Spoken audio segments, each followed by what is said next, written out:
Hi everybody, it's Honest John. Boy, it really is amazing what a big fight it was in last night's fiscal cliff negotiations.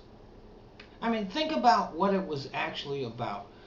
Raising taxes on a few rich people, a teensy tiny little bitty amount that they're not even going to notice. There have been some millionaires, those with a degree of patriotism, who have even been coming out and making videos and talking to the press and saying, yes, tax us. They understand something. It's not like they're going to have to make tough decisions like whether to put gas in the Maserati or have caviar. I mean, you would have thought we were turning them into paupers. And it hardly puts a dent in the deficit either, and does nothing to address the income inequality, which has been devastating to our economy. The biggest problem in our economy is that all the money is flowing to the top, where it does nothing. When money flows into the middle class, it flows back out into the economy and everybody benefits, even the rich. The economy we have now is just unsustainable. And believe me, this economy didn't happen by accident. It is the inevitable result of conservative economic theories and policies. First, they kept lowering taxes on the rich, but at the same time, they kept adding deductions, loopholes, and subsidies so that they didn't even have to pay the obscenely low rates that they're being given. Then they allowed them to stash money overseas to avoid the paltry taxes that they were still required to pay.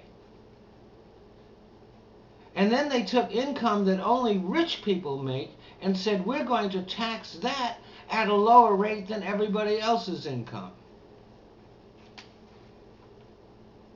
All those things were written into the tax code. They were dreamed up by lobbyists and politicians and put in there. It was not an accident. It was a design. Then they went after the middle class. Weakened unions. Weakened workers' rights.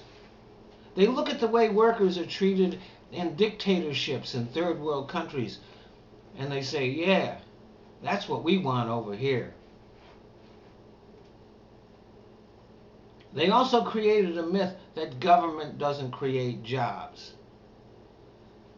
But the fact is, only government can repair and improve our infrastructure.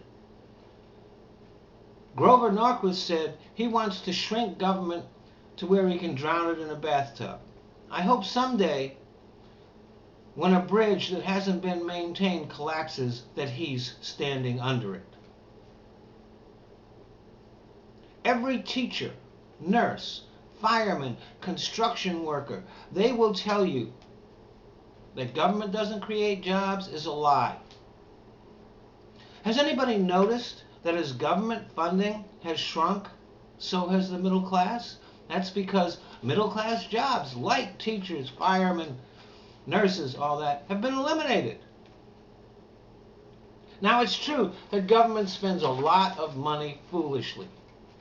But conservatives are just as responsible for that as liberals are. We've engaged in stupid wars. We have hundreds of military bases all over the world we don't need. We have created the Department of Homeland Security, which is a huge, bloated bureaucracy which was laid on top of the already existing intelligence bureaucracy. Congressional pay is way too high, and congressional pensions need to be eliminated. And the billions of dollars that go to corporate welfare is an incredible waste of money.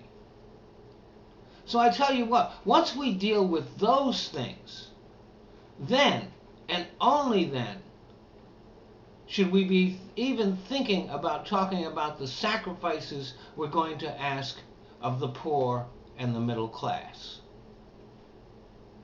Thanks for listening.